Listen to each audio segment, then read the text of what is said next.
Today's video is brought to you by Cars and Bids. We recently sold this and this and this and this and this. Drag racers like me, you run a 13.9, you ran a 13. Round down, baby. You know how it is at the strip. I'll tell you, it sucks having a limitation over here. That was incredible. I wonder what the stopping distance is for that car, but it's not good. Long.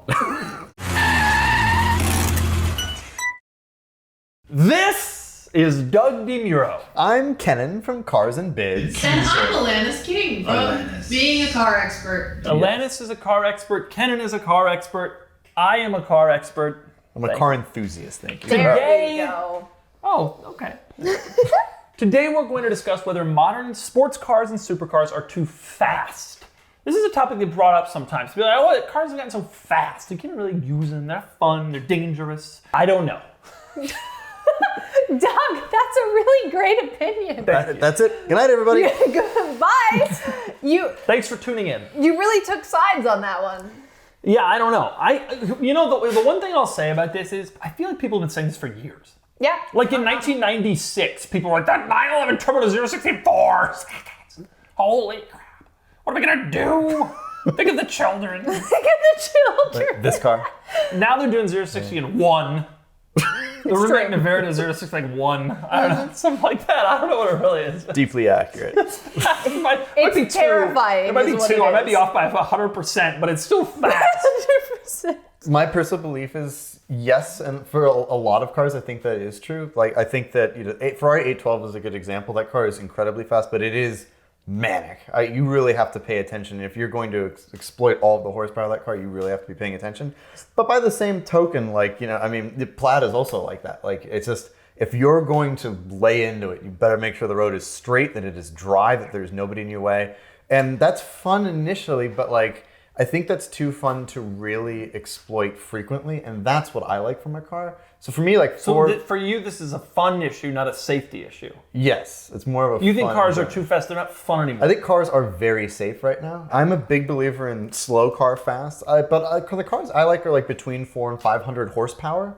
And that's not slow. That's not slow by any means. It's fast enough that it feels fast and delivers that sensation of speed. And that's way more fun to me. You can deploy that frequently. You can use it kind of wherever. We just went on a drive recently out in the desert, and to be able to, on some of the twisty roads and the canyons we were driving on, if you had 800 or 900 horsepower, like a lot of cars do now, that's just that would be daunting and scary and unsafe, if you're deploying it that way. Okay. Alanis? The Rimac Navara 0 to 60 is 1.74. So Basically right. It's in the ones. It's in the ones. It's in the ones. Drag racers like me, you run a 13.9, you ran a 13. Round down, baby. You know how it is at the strip. One of my thoughts on this, I actually had recently while I was driving the Kia EV6 GT. And I love that car. Yeah. Okay. It was so fun. It is so shocking how fast it is. Yeah. It's going to be fast, but it's so fast that you're just like, oh, I didn't realize it was that fast. Agreed. Incredible car. Now, when we look at the Kia EV6 GT, you have the Kia EV6, you have the lower trims and then you have the GT at the top. The lower trims cost less money and have more range because, especially with electric cars, when you go up in power, you go down in range, but you also go up in price. You have to weigh what is most important here. Is having 300 miles of range better than having 200 but way more power? I think so, because at the end of the day, power, like the EV6 GT, is a party trick. And if you're on a budget, it is not worth paying for a party trick to have 100 miles fewer range. That is one of my thoughts on it. That's a good point. Wait, really quick. No, go ahead. Let's dissect that a little. It's an interesting point. Okay. 2 thoughts. Number 1, you would generally think that people would want more power and so they'd pay more. But yes. There's a base one in the 200s, then there's another one in the 300s, and then you go to 576 for the EV6 GT. But that middle one is still probably pretty quick. Yeah, so it is. And it still gets pretty good range. It's like a good trade-off. Mm-hmm. But you're right. Now, to your point that the acceleration is a party trick, what about guys like me and Kennan who are at the drag strip every Friday night racing for pinks? That's where I find Doug, right. at the drag That's strip where I every take my night. Kia crossovers. That's the place I think That's where you go. You see these classes and you're like, yeah, drag strip. Yeah, that's right. So I think it's a matter of what is more important to you for the money that you are spending on the car. And for you, it isn't the power. You'd rather have the range. Well, it depends on what I'm buying it for. I'm not an EV6 buyer, but I would lean toward the range just because when I had the EV6 GT, I drove it to Austin, and to get back, we almost did not make it. Both times we went to Austin. It is 200 miles of range is not a lot of range. Okay, so you're saying that the extra power is like a one-time thing and the range is more useful day to day. So if you had the choice between a 575 horsepower EV6 for 50 grand and a 400 mile range EV6 for 50 grand, you prioritize range in terms of your spending. I would, absolutely, because when you show people a car, you get to show them once. You get to show them what it does once and they go, okay, awesome. Especially if it is just a normal car, which we are moving into an era where normal cars will be very, very fast with electrification. But I also think the wind noise dulling and the road noise dulling gives us a false sense of security because you will feel really safe going more than 100 miles an hour in a modern car. You need a reality check when that's the case. You're going really, really, really, really fast. And I think as we get into faster and faster cars that if you own a Kia EV6 GT, maybe you just bought it because you wanted the Kia and you don't know much about it. And it's so fast that you put your foot down to pass someone on the highway or to enter the highway, all of a sudden you're going way past 100 and you have no idea. There is a lot of chance to hurt yourself and other people in that situation because you are so dulled to what's going on outside the car and you have so much power at your feet. Especially it's a bad combination. The Hummer EV. Because it's which is so a car, big. Which is a car that I love. Tough, cool looks, great technology, amazing performance, and I'm really excited for it to go on sale. That car is also that fast. Yes, it is. But it weighs 9,000 pounds. And it's like on all terrains. Terrifying. I wonder what the stopping distance is for that car, but it's not good. Long. It's a long time to slow down. You ever see those videos of commuter trains hitting the semi-trucks that get stuck on the tracks? That's funny, but that's a great description of what Oh, that's like. no. This is horrible. So you think that the cars, the EVs have clearly democratized speed. There's no question about that. Yes, absolutely. EV6 is quicker than this. Yes. And that's interesting. That's a Kia crossover. It's Yes, the size it of a is. RAV4. You're not going It's not even out. expensive. You're not going out and seeking unworldly speed Right, you're just anymore. giving it's it. just, you're giving it. It's like, yeah, it doesn't do 0 to 60 in 3 seconds. Why am I buying this thing?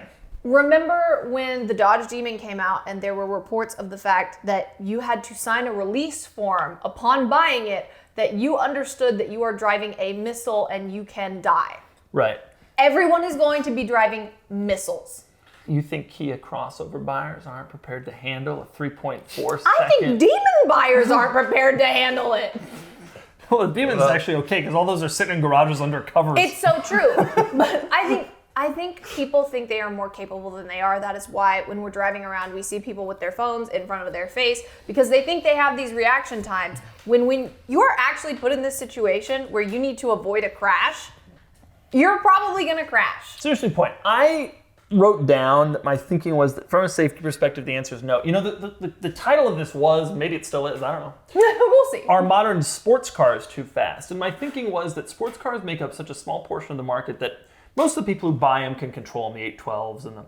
But you make an interesting point with regards to EVs and just cars in general. Has cars in general become too fast? Yes, I think so. Do I trust my mother in a, 575 Kia EV6 What? GT. I love your mother, but that is a lot the of power. concept of that is absurd, like when you Yeah. really think about it. I mean, it's true. My mom hasn't broken the 230 horsepower barrier in her whole life. Mm-hmm. She could easily just pop into an EV6 GT. Sure. And she could legitimately buy it because it's the red one. She goes in, It's the red they one. got the color I like. Oh, okay. And the next thing you know, she's like, she got an accelerated curve GT, That EV6 GT is someday going to be an $8,000 used car. I know. And 16-year-old Kennan, who had a 530i with 200 horsepower, 525, even less. that he drove like crazy because he was Mm-hmm. 16, is going to be instead getting into an EV6 GT with 575 horsepower with 3 of his buddies. They're gonna be like, "Come on, goose it, Kennan! Let's go! Come on!" Yep.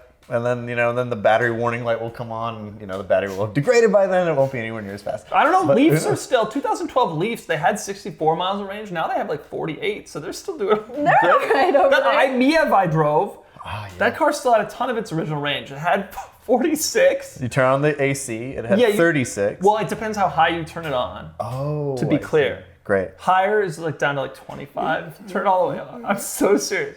There was like a 1-to-1 correlation with this thing. The higher you turn the fan speed, you'd literally watch fan speed up, range down, fan speed up, range down. I'm turning up the fan and the range is dropping basically with every twist of the dial to turn the air conditioning higher. Yep. Anyway, unlike BMW drivers who just don't use their signals, as a BMW driver, I can say that. So Miev true. drivers don't use it because they're too worried about flashing the you light can't and use using your electricity. or your headlights or anything. That's great. You roll down windows. No, you gotta.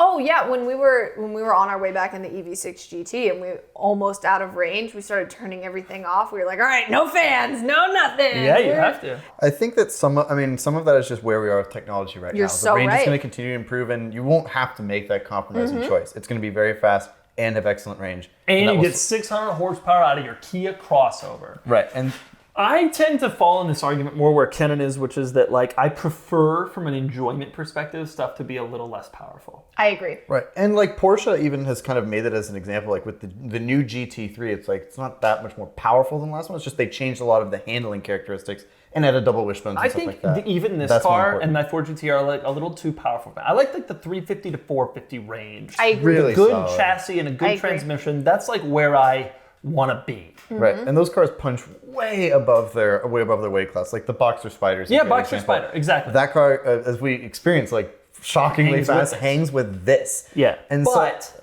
but the marketing aspect of being able to say you got 575 horsepower, like Tesla came out with this Model X and Model Y performances that do 0 to 60 in 3 seconds, and so now if you don't, it's like, well, it's not as good as Tesla. That's So not now as everybody cool. has to do that. Sure, and there is pressure from manufacturers to keep up with the horsepower wars and the number wars. We Yeah. see these high-end, especially electric supercars. Rimac Navara, we're at like 2,000 horsepower. This is ridiculous. And so while maybe normal people don't need super powerful sports cars, we don't need the Nissan Z to have 400 horsepower. We would actually prefer it to be slower. In order to keep up with the times and compete, you kind of have to go up. Because if you debut a Nissan Z with 170 horsepower, people are going to go, that's not a Z. Well, I think there's a threshold you got to cross. Like, you can't Yes, be too little. It's it gotta can't be too little. But also, when you think about what's too little, Camrys now make more than 300 horsepower. Hell yeah, they do. So, like, what era are we even in? The top end of the market drags up the bottom end of the sports car market, the cheaper end of the sports car market, making everything faster than it really needs to be. But it kind of has to be that fast in order to be considered a modern sports car. This is it, but this is what's been happening for the last, 50 years. I Yeah, mean, I think you're that that's so just right. sort of the reality, and it's just going to keep going. And so, prepare to have your regular family crossover now do 0 to 60 in 3-4 seconds. Yeah. That's terrifying. But people want fun. And like they want an involved driving experience. So for sports cars, I think existing with a little bit less power is fine as long as the experience is so immersive that you just have a great time and it's fun. Like that's why the GR Curl is so popular. It's like that car makes good power, but it's like it's not outlandish. It's very handleable. It's very, you can manage it and it's fun. You know, like, and I think some manufacturers have realized that's where we need to be putting the emphasis because otherwise just buy an electric thing that can blow the doors off anything and there you are. Now, the highest end of this market is a car that both Doug and I have driven. Kennan, I don't know if you've driven the Navara or not. I have not. Hasn't been lucky enough. Not yet. It's One day. something. So, Doug and I have both driven the Rimac Navara.